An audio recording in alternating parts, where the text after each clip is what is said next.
完全竞争作为一个经济理论概念，描述了一个理想的市场状态，其中包括许多卖家和买家，他们在交易同质化的产品或服务。这个模型的核心在于，没有任何单一买家或卖家能够影响市场价格，价格完全由市场供求关系确定。但这真的可能实现吗？这种市场状态对我们日常生活意味着什么？让我们首先来看一下完全竞争市场的特点。大量买家和卖家，无障碍的市场进入和退出，产品的完全同质化，完全的市场信息透明度，这些条件共同构成了完全竞争的理想模型。在这种模型中，卖家无法单独决定价格，而是必须接受市场决定的价格。从理论上讲，这会导致资源的最优分配和最高的经济效率。然而，现实中完全竞争市场的存在是非常罕见的。多数市场由于种种原因，如品牌影响力、技术创新或规模经济，都无法达到完全竞争的标准。那么，为什么还要学习这个概念呢？因为它提供了一个理想的基准，帮助我们理解市场经济的运作原理，并识别出现实市场中的不完美。大家好，我们是一个充满热情的初创团队，致力于创作精彩的视频内容。我们真诚地希望能得到您的支持和鼓励。如果您喜欢我们的视频，请不吝点赞和订阅，这样可以帮助我们的内容更好地适应 YouTube 的推荐算法，让更多人看到我们的作品。同时，我们非常欢迎您在评论区留下您的宝贵意见和建议，无论是喜欢、不喜欢，或是其他任何想法。您的每一次互动对我们都至关重要。感谢您的观看和支持。在1980年代末至1990年代初，新西兰经历了一场深刻的经济转型。当时，新西兰经济正面临着诸多挑战，增长缓慢，贸易赤字居高不下，同时还伴随着高通胀和失业率。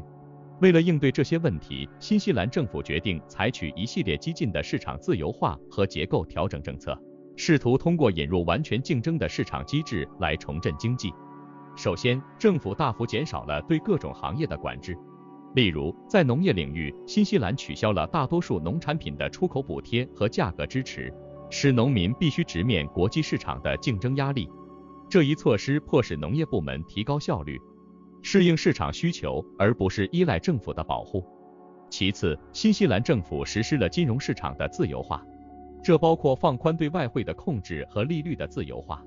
以及促进金融市场的开放和竞争。这些改革使得资本流动更加自由，同时也带来了更高的市场风险。此外，政府还进行了大规模的国有企业私有化，通过将电信、铁路、航空等关键行业私有化，新西兰政府希望能够引入更多的竞争，提高这些行业的效率和质量。例如，新西兰电信在1990年被私有化，随后市场上出现了更多的电信服务提供商，增强了市场竞争，消费者也因此获得了更多的选择和更好的服务。然而，这些改革并非没有代价。在短期内，许多行业因为竞争加剧和市场调整而面临困境，导致失业率上升。特别是对于那些习惯于政府保护和补贴的行业来说，这种突然的转变尤为困难。新西兰的这次经济改革是一个典型的尝试，试图通过引入完全竞争的市场机制来解决经济问题。尽管这些政策在提高市场效率和促进经济结构调整方面取得了一定成效，但也引发了广泛的社会争议和挑战。这些经验教训表明，完全竞争理论在实际应用中需要综合考虑经济、社会和政治等多方面的因素，以平衡效率和公平之间的关系。新西兰政府在上世纪80年代末至90年代初实施的市场自由化和结构调整政策，对国家经济产生了深远的影响。这些改革措施在短期内虽然引起了一些社会动荡和经济困难，但从长远来看，它们促进了新西兰经济的转型和增长。首先，这些政策显著提高了新西兰经济的开放度。通过减少对外贸易的限制和鼓励外国投资，新西兰成功地将自己打造成一个更加融入全球市场的经济体。这种开放性不仅提高了出口的多样性和竞争力，还吸引了大量的外国直接投资，为新西兰经济注入了新的活力。其次，这些改革在提高市场效率方面取得了显著成效。特别是在农业和制造业领域，新西兰的企业在面对国际竞争的压力下，被迫进行技术革新和管理优化。这些努力使得新西兰的产品在国际市场上更具竞争力。例如，新西兰的奶制品和羊肉等农产品因其高品质和竞争力的价格，在全球市场上获得了良好的声誉。再者，金融市场的自由化带来了资金的流动性和多样性，这不仅增强了新西兰企业的融资能力，还提高了金融服务的效率和创新。尽管这也带来了一定的市场波动和风险，但总体而言，金融市场的发展对新西兰经济的现代化和国际化起到了积极的推动作用。然而，这些改革也带来了一些负面的社会影响。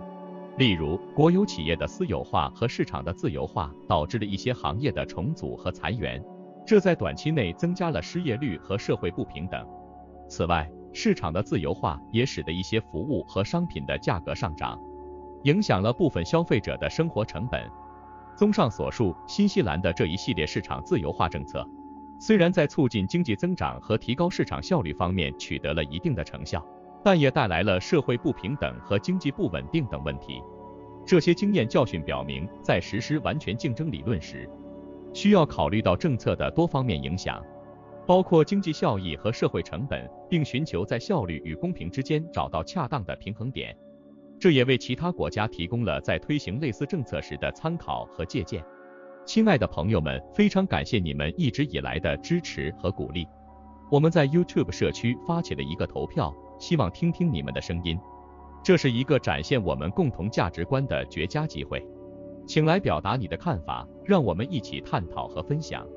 你可以在视频下方的评论区找到投票的置顶链接，期待你的参与。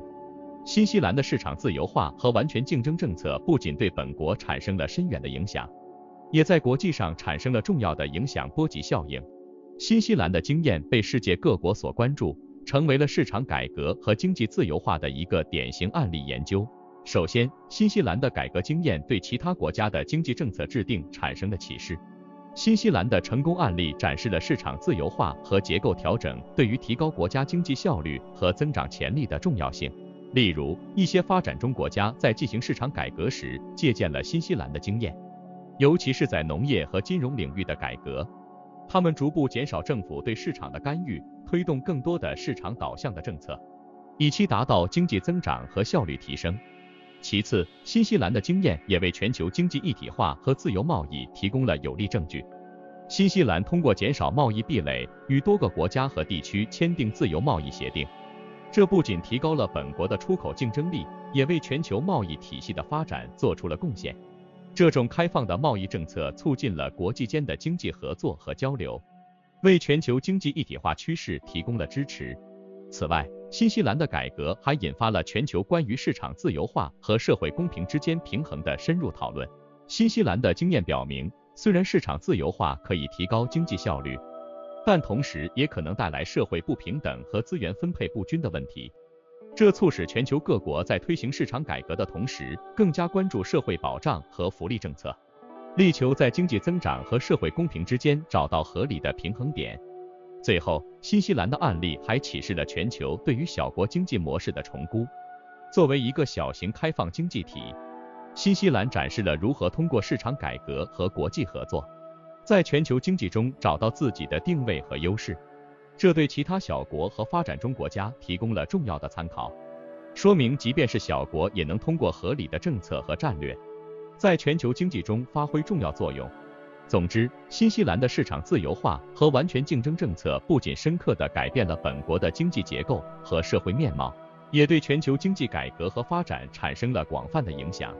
通过这个案例，我们可以看到，经济政策的选择和实施不仅关系到一个国家的命运，也与全球经济的发展息息相关。新西兰的经验提醒我们，在追求经济效率和市场自由化的同时，也要兼顾社会公平和可持续发展，以实现经济和社会的全面进步。